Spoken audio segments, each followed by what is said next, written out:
Tonight, restrictions set to return across New South Wales as cases surge past 5,000. The plea to residents as testing centres buckle under the strain. The warning from Queensland's Premier as thousands head north. Plans to turbocharge the vaccine rollout for children. And Pat Cummins rejoins his teammates for the Boxing Day test. This is NBN News. Good evening. Mask up and check in. COVID restrictions are returning across New South Wales for the holidays, just days after being scrapped as new cases today surge above 5,000. And with testing facilities at breaking point, there was a plea from the Premier to only get one if you're sick. The reality of living with COVID. Oh my God. Damien Ryan, NBN News. As the COVID outbreak takes hold across the Hunter, it's not just families being left in the lurch. A growing number of businesses have been forced to close early due to the growing number of Christmas cancellations.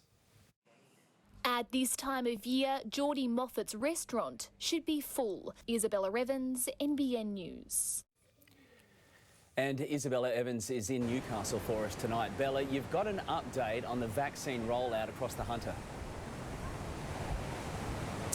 Well, Gav, New South Wales Health is now taking bookings for kids aged between 5 and 11 years to receive their COVID vaccinations. And we know that these appointments will be made available from January at a number of doctors, surgeries and pop-up clinics across the Hunter, including at Newcastle and Belmont. Health authorities say that while COVID-19 is far milder in children, it's important they're still vaccinated to help protect loved ones. We also understand that Pfizer will be the only vaccine available at this stage and that these kids will receive just 1/3 of the dose available to those aged 12 and over. And of course, Gav, those who are deemed most vulnerable, including those with underlying health conditions, will be prioritised.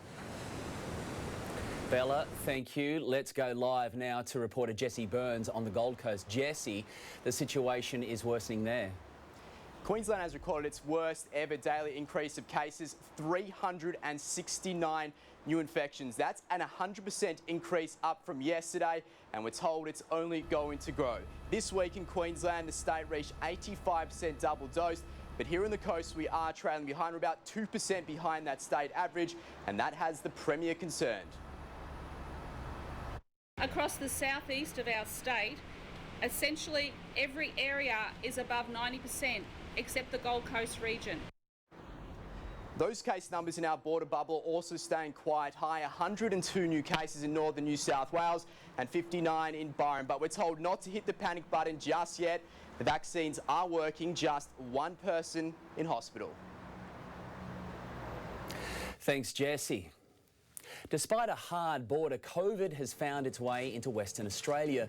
One person has tested positive and Premier Mark McGowan is taking action.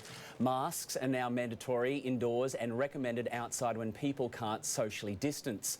Large events have been cancelled and nightclubs closed. COVID numbers have doubled overnight on the Central Coast, the region recording 199 new infections. For the second day running, a record has been set. Yesterday, they were just shy of 100. Today, the numbers are sitting on the brink of 200.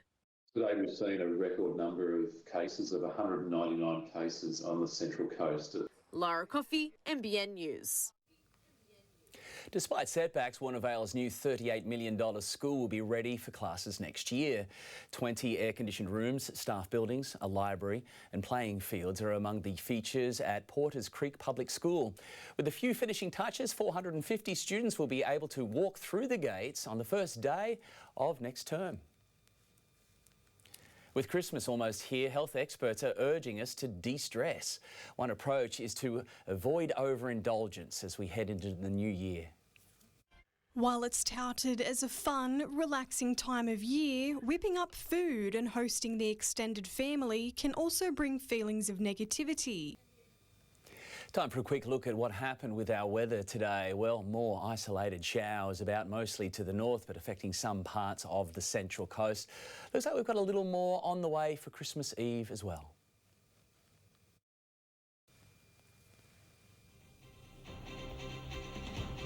You're watching NBN News. Still ahead, a father dead and a son fighting for life following a horror stabbing.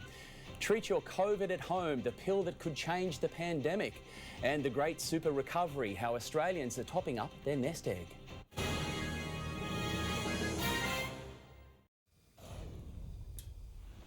Pfizer vaccines for children have landed in Australia, with a rollout set to begin in just over 2 weeks.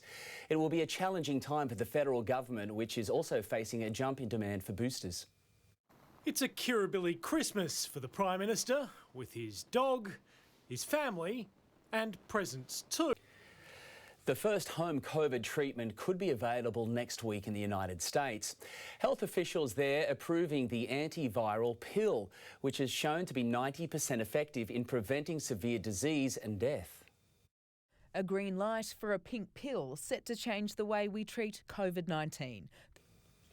Well, it's almost Christmas and the skies have certainly been firing up. Let's take a little look at the weather situation. It's been another very active day. A lot of cloud, a lot of storms right across the region, particularly throughout the northwest and the mid-north coast, extending onto the northern rivers. It's been very warm, it's been very humid. But what about Christmas Eve? Well, starting out generally fine, still very, very humid indeed, but more storm cells likely to flare up, particularly right across the northwest, the northern New South Wales ranges, the Macquarie Coast, Coffs Coast as well. Showers in the forecast for the Gold Coast and around Newcastle as well. I'll be back with a closer look at all of your local weather details a little later. But coming up next, the Australian research which could lead to a new treatment for Parkinson's disease. NASA prepares to launch its powerful new space telescope, and a return to the wild for 6 special turtles on the far north coast.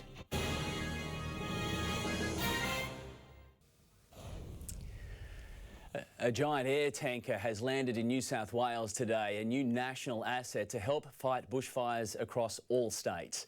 The aircraft will be the workhorse of the nation when it comes in to tackle blazes from above. There she goes, Australia's newest aerial asset, our angel in the sky, here to put fires out on the ground. A brawl has broken out in Ghana's parliament during debate over a proposed electronic payments tax.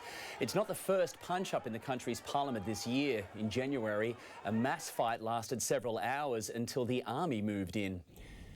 A 97-year-old American World War II veteran who's also a COVID survivor has finally been awarded his high school diploma. Ernie Reeder was supposed to graduate in 1943, but was sent to boot camp instead. Now he's finally finished his high school education thanks to a ceremony arranged by his granddaughter through a program to get diplomas for veterans. COVID might have taken a hammer to our personal finances in the past 2 years, but it seems we're starting to bounce back, especially when it comes to super. Eddie Meyer looks at the latest data. When the Commonwealth Government unlocked super, allowing Australians to withdraw up to 2 lots of $10,000, for many it was a lifeline. To finance now, and the All Ords closed slightly higher today. The tech sector led the gains with Link administration soaring after a takeover bid. And $1 Australian is buying 72 US cents and 54 British pence. Sport now with Kate Haberfield. And Kate, England still think they're a chance in the Ashes. They do, but us Aussies don't. Thanks, Gav. After the break, yet another victory for the Aussies over the Poms today. We'll tell you what that is next. The skipper set to take to the water in his 39th Sydney to Hobart. And what Parramatta's Ryan Maddison thinks of the club's player exodus.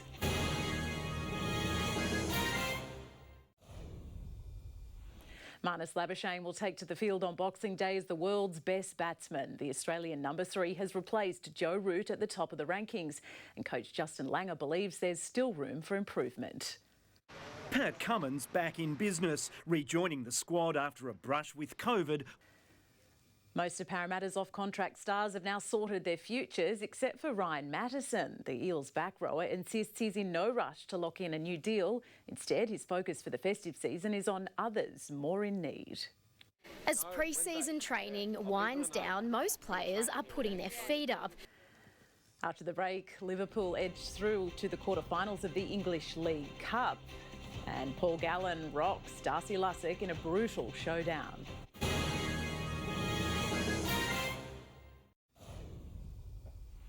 It was a fast start from Darcy Lussick, but Paul Gallen quickly took control of their fight at the Star, the referee eventually stopping the bout in the third round. After 2 years of setbacks, plenty of local sports are finally back, allowing the up-and-comers to continue their journey to excellence. At just 17, Nick DeVivo is one of them. Already a state title holder, he has hopes of playing at this year's Australian Open. He's not old enough to drink, but this 17-year-old state champ can definitely serve. Will DeFulvio, NBN News. Summer of tennis coming very soon. Absolutely. I love the tennis season. Thank you, Kate. A first Christmas is a very special thing, and whether you're a Puggle or a Joey, it's important to take time to celebrate. The keepers at Australian Reptile Park assure us that Poppy the Wombat and Rupert the Koala are definitely on Santa's nice list. Come Christmas Day, these precious little ones will certainly enjoy an extra treat or two. You're watching NBN News. Still ahead, we'll take a close look at all of your local Christmas Eve weather details.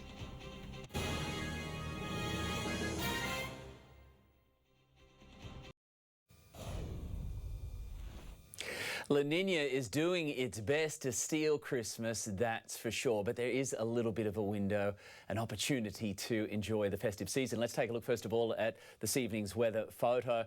It's a bit of a rain bomb going on here. It swept across Scone. It's a fantastic shot from Paul Bateman. Now today we've seen more storms, more showers fire up right across New South Wales and into Queensland. Very active around the nation yet again.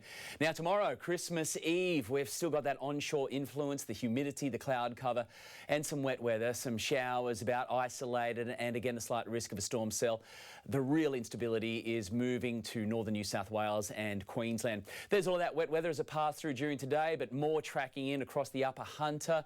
Temperatures, very small temperature swings, warm, humid nights and warm, overcast, humid days, and more of the same again tomorrow. It's going to be cloud affected, warm night, a little bit of drizzle, isolated shower here and there, and the slight risk of a storm, mostly for the lower Hunter. We should see fine conditions, hopefully, for most of the day throughout the upper Hunter, but I think there is a bit of a storm threat that will linger there too.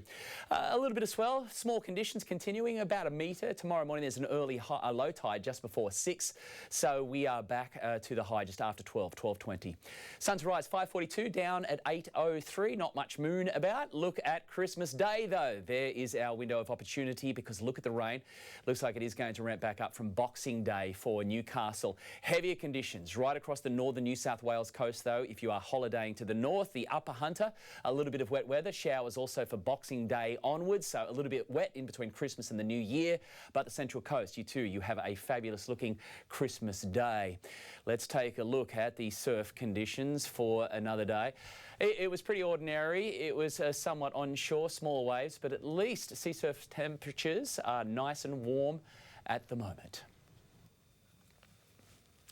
And that's NBN News for this Thursday. Enjoy your evening. Good night.